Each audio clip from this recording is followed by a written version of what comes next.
شروع اللہ کے پاک نام سے جو بڑا مہربان اور نہایت رحم کرنے والا ہے۔ السلام علیکم۔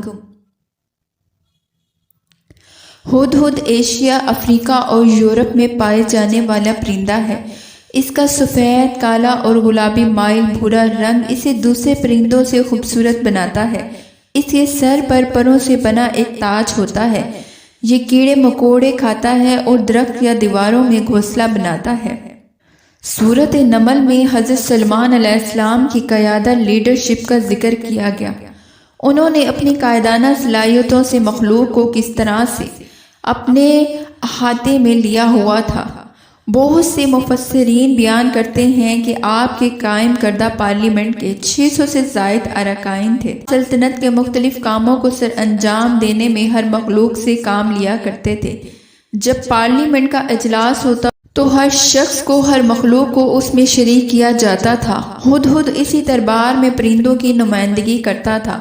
اللہ رب العزت نے اسے یہ صلاحیت دے رکھی تھی کہ زیر زمین پانی کے ذخائر کا پتہ تک چلا لیتا تھا۔ اس طرح وہ حضرت سلیمان علیہ السلام کے سفر کے دوران حصول آب کا اہم فریضہ بھی انجام دیتا تھا۔ چنانچہ اس صورت میں ہدہد سے مراد وہ خاص پرندہ ہے جسے حضرت سلیمان علیہ السلام کے درباری کی حیثیت حاصل تھی۔ حضرت سلیمان علیہ السلام نے اسے اپنے زیر تربیت رکھا تھا۔ آپ کی بارگاہ سے اس نے انٹیلیجنس، ایڈمنسٹریشن اور ٹائم مینجمنٹ اور ادب بجانے کے اصول سیکھے تھے۔ زیر نظر باب میں ہم نظام ترتیب اور تصور جواب دہی کے متعلق ضرور آگہی واقعہ ہدہد کی روشنی میں پیش کریں گے۔ ایک بار حضرت سلیمان علیہ السلام نے سارے پرندوں کو حکم دیا کہ وہ دربار میں حاضر ہوں اور سب اپنا اپنا کمال جو رکھتے ہیں بیان کریں۔ چنانچہ سارے پرندے حاضر ہو گئے اور سب نے اپنا اپنا کمال بیان کرنا شروع کیا۔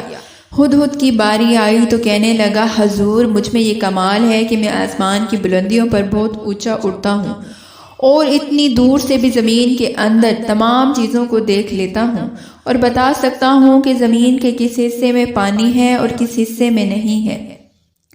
ہدہد کا بیان سن کر کوا بولا، اے اللہ کے پیغمبر، ہدہد جھوٹ بولتا ہے۔ اگر اس کی نظر اتنی ہی تیز ہوتی تو جب یہ جال میں پڑے ہوئے دانے کو دیکھ کر لپکتے ہوئے جال میں پھنس جاتا ہے، اس وقت جال اسے نظر کیوں نہیں آتا؟ اگر یہ سچا ہوتا تو یہ جال میں نہ پھنستا۔ حضرت سلیمان علیہ السلام نے ہدہد سے پوچھا، کوے کے اس اعتراضات کا تمہارے پاس کیا جواب ہے؟ ہدہد نے عرض کیا، یا نبی اللہ، نظر تو میری واقع اتنی ہی تیز ہے جتنی میں نے بتائی، مگر جال میں پھنستے وقت میری نظر پر قضا اور تقدیر کا پردہ پڑ جاتا ہے۔ اس لیے ہمیں بھی جب بھی کوئی مشکل پیش آئے تو اس کو حکم الہی سمجھنا چاہیے یا اپنی شامت اعمال سمجھنا چاہیے اور اللہ سے سچے دل سے معافی مانگنی چاہیے اور اس مصیبت سے نجات کی دعا کرنی چاہیے کہ دعا مومن کا ہتھیار ہے۔ اگر آپ کو ہماری یہ ویڈیو پسند آئی ہو تو اسے لائک اور شیئر کر دیجیے گا۔ ہماری مزید ویڈیو دیکھنے کے لیے ہمارے چینل کو سبسکرائب کیجیے گا۔ اور آخر میں آپ کو یہ بتانا چاہوں گی کہ سفر کربلا، عشق امام حسین علیہ السلام کی زیارت کی وجہ سے میں ویڈیو اپلوڈ نہیں کر سکتی، جس کے لیے میں معذرت خواہ ہوں۔ شکریہ۔ اللہ نگہبان۔